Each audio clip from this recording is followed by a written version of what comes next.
In today's studio session, we revisit the potential economic consequences of Omicron as relevant researchers seek to better understand the health risks it poses. For more, I have Professor Kim Se-wan from Ewha Women's University. Welcome back, Professor Kim. Pleasure to be here.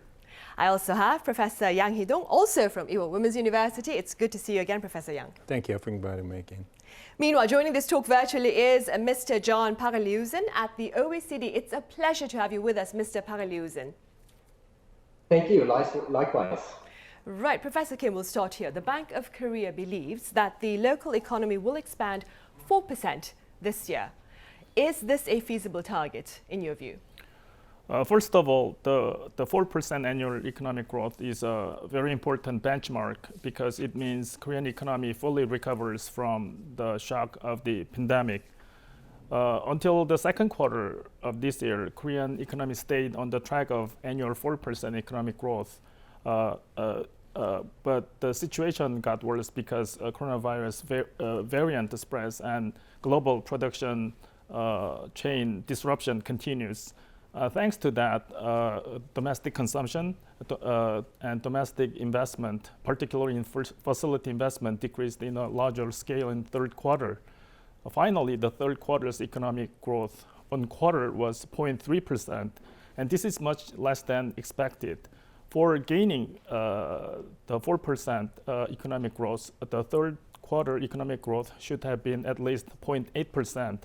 So it is true that it became more difficult to achieve the 4% annual growth target because for gaining the goal, in the last quarter, fourth quarter, the economic growth on quarter should be more than 1%.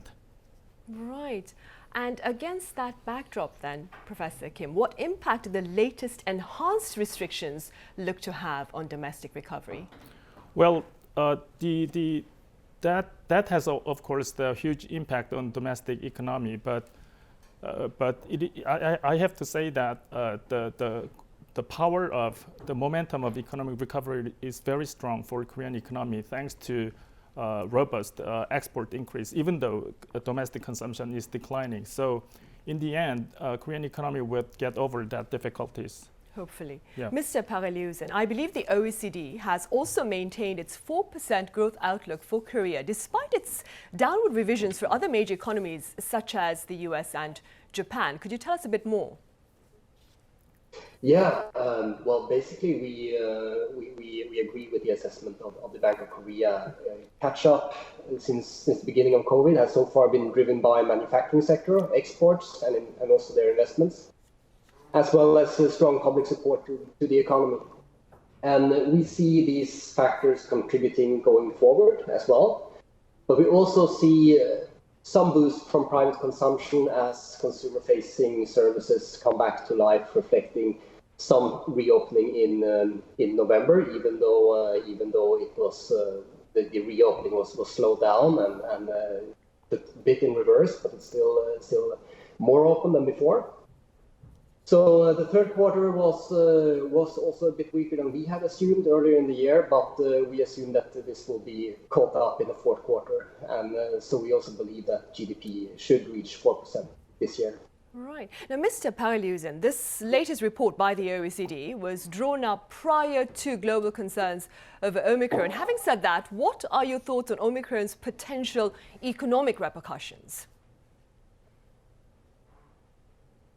Well, even before we finalized the forecast, we saw that the government postponed step 2 of living with COVID here in Korea, and they tightened measures also a bit just recently.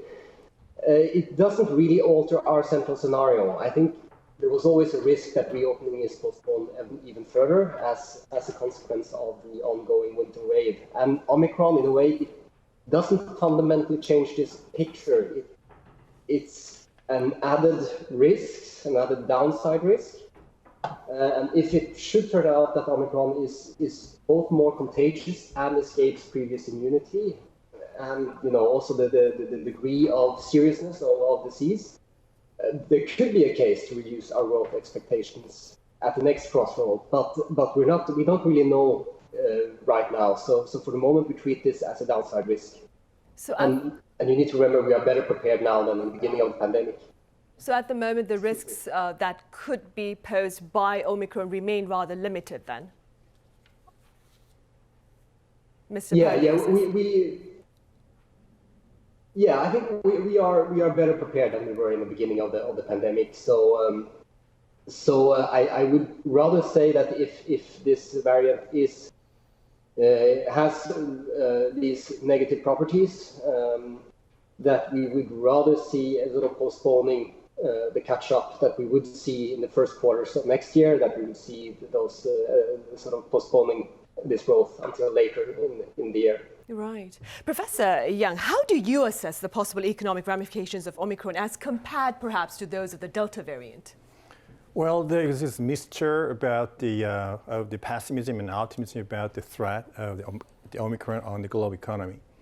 For example, the American CDC and European CDC has great concerns about the potential threat of Omicron on the global economy.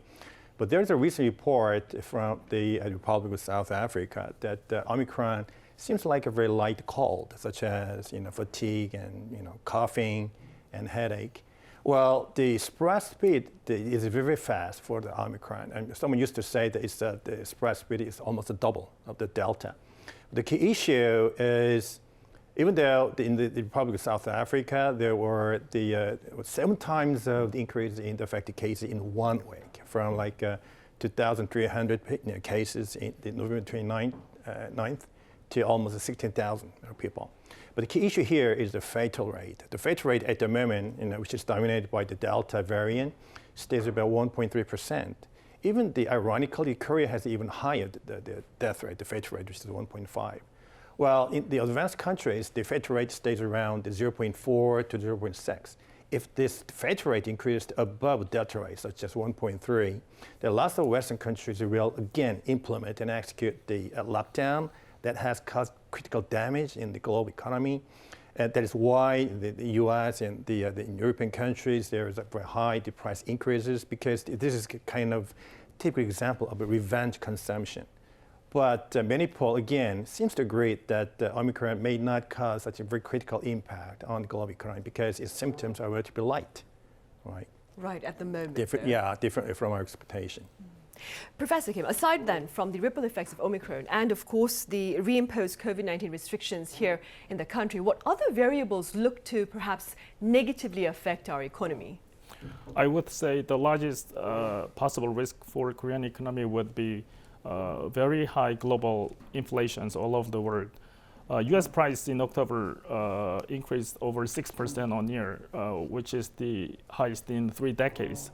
That high inflation spreads to Eurozones, and in November's Eurozone inflation rate became almost 5%, which is the highest in the last 20 years.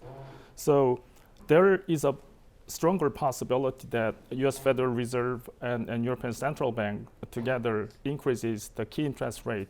And if they do, it is going to be a trigger to increase the key interest rate by other central banks, like Bank of Korea. In addition, blockages in supply chain and increasing instability in Chinese economy would be another risk to Korean economy. Right, and staying with that, Professor Yang, soaring consumer prices is also an issue here in the country, and it's looking to challenge economic growth. I believe prices hit 3.7% on year back in November, the highest in about a decade. Yeah. What do you believe is largely to blame for this jump in consumer prices here? Well, this number, 3.7% increase of the CPI, has been the largest number since December of 2011. That has recorded about 4.2%. And besides, this is the second month consecutive the price increase above 3.0 right after the October. And the 2 months consecutive increase above 3.0 is the first record since January and February of 2012. So what are the reasons for this high price index? Well, the fishery in agriculture has recorded about 7.6 increase, and industrial items also recorded 3.5, respectively. I mean, those 2 sectors were influenced by the increases in the oil prices and also the cold weather. November and November is a big season for the kimchi, the preparations in Korea.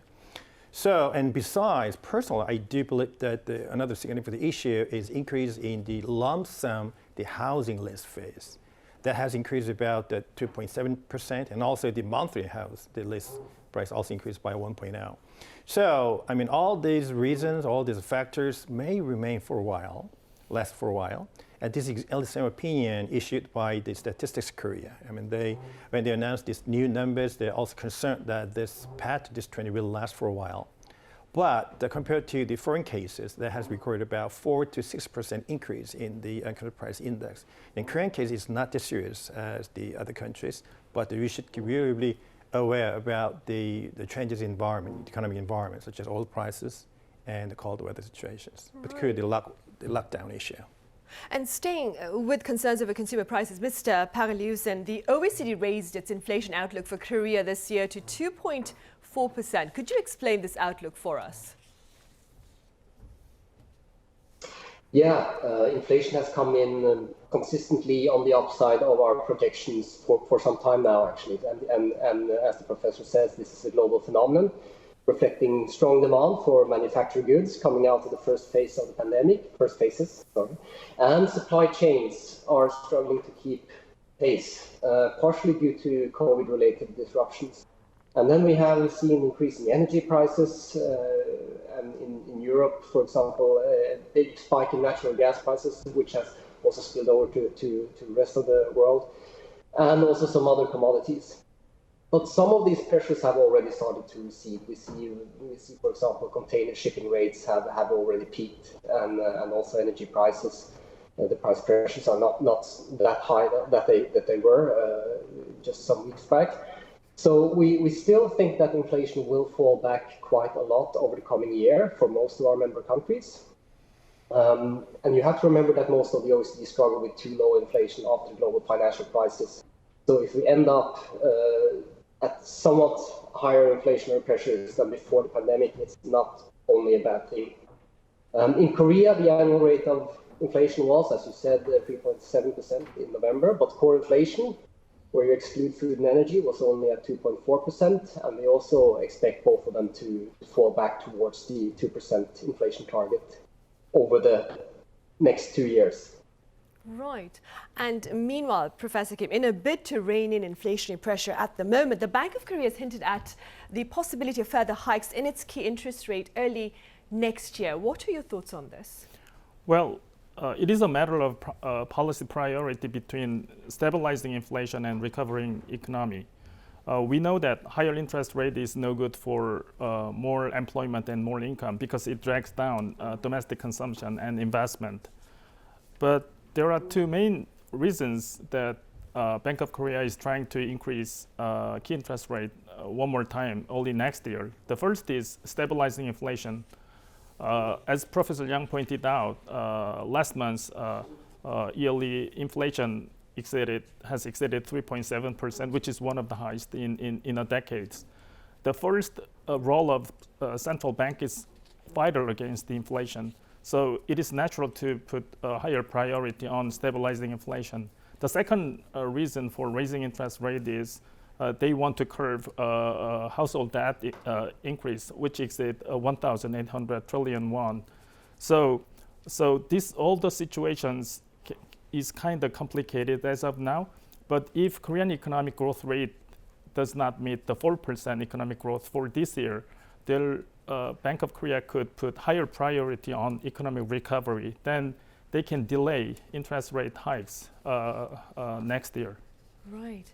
Meanwhile, Professor Yang, as Mr. Pareliussen mentioned earlier on in our talk, exports have been driving Korea's economic expansion, with shipments overseas hitting, I believe, $60 billion in November. How do you explain this stellar performance on the export front here in Korea, despite the prolonged pandemic? Well, I think we should be really careful not to be optimistic about this number, because I do know that the export in November has increased over 32% YOY, right? But the major driver for this superb performance is due to the increase in the raw resources. So we're reflecting this analysis, however, the import has also increased in 43.6% in November. And besides, our trade, the profit was, as recorded, about $5.1 billion in November, which is a lot smaller than $5.8 billion over the last year. So far, our accumulated trade profit amounts to about $30 billion, whereas we had about $45 billion last year.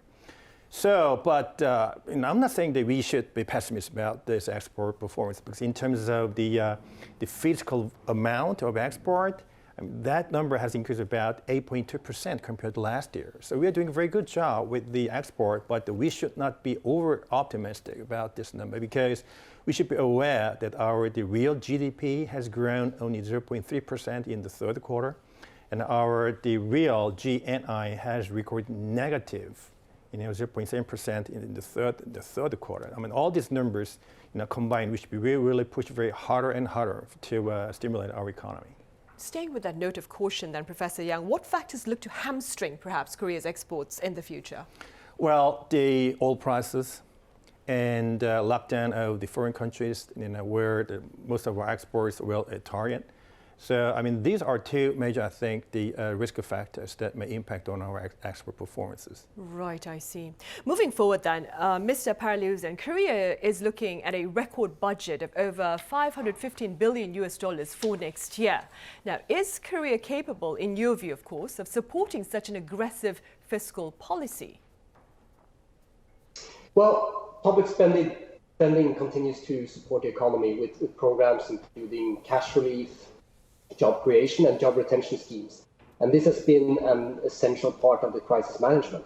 So the massive stimulus was the right medicine to reduce permanent economic damage from the pandemic. And in my view, it's the right call to continue this stimulus for the moment. Because the risk of tightening too early is that you take money out of people's pockets at a time when parts of the economy, and I'm talking about primarily the customer-facing services, are still very, very weak. So you have relatively low public debt in an OECD comparison, and this means that you can do this for the moment with little risk. But of course, aging pressures down the road call for belt tightening in the medium term. And the government should start already now making a credible plan for how they will do this when the time comes. Right, and talking about government actions, Professor Kim, later this month, authorities will disclose their economic agenda for next year. What should be the priorities of this policy plan?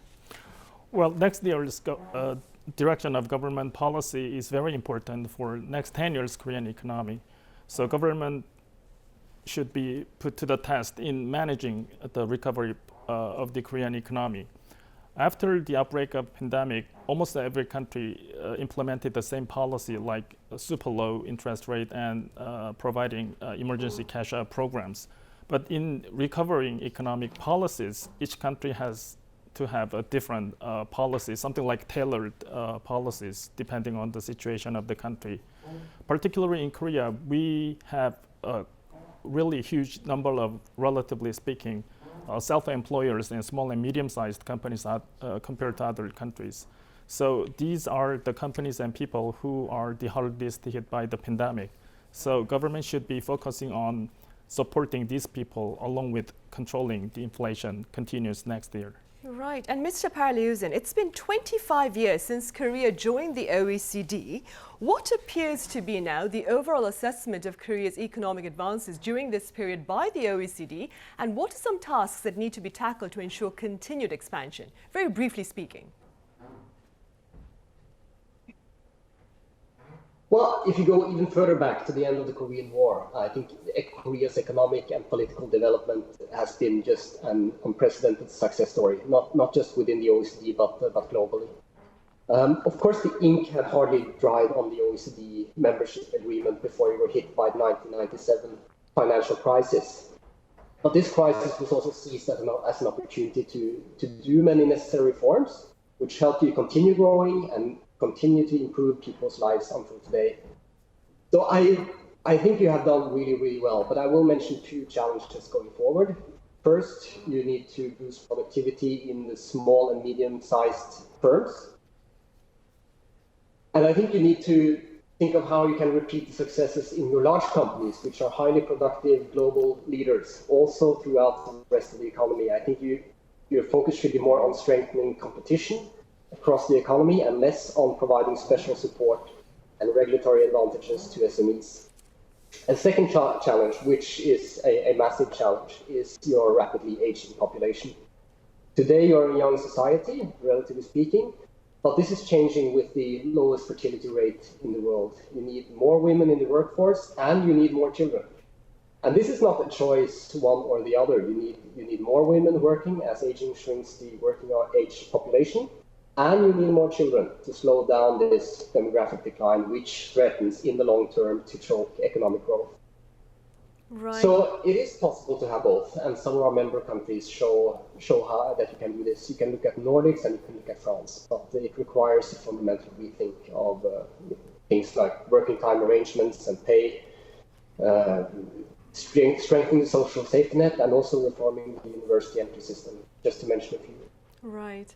All right, Mr. Pareliussen, thank you very much for those insights. And Professor Young here in the studio, thank you very much for your time and your thoughts. And Professor Kim, thank you for being with us today. Thank you.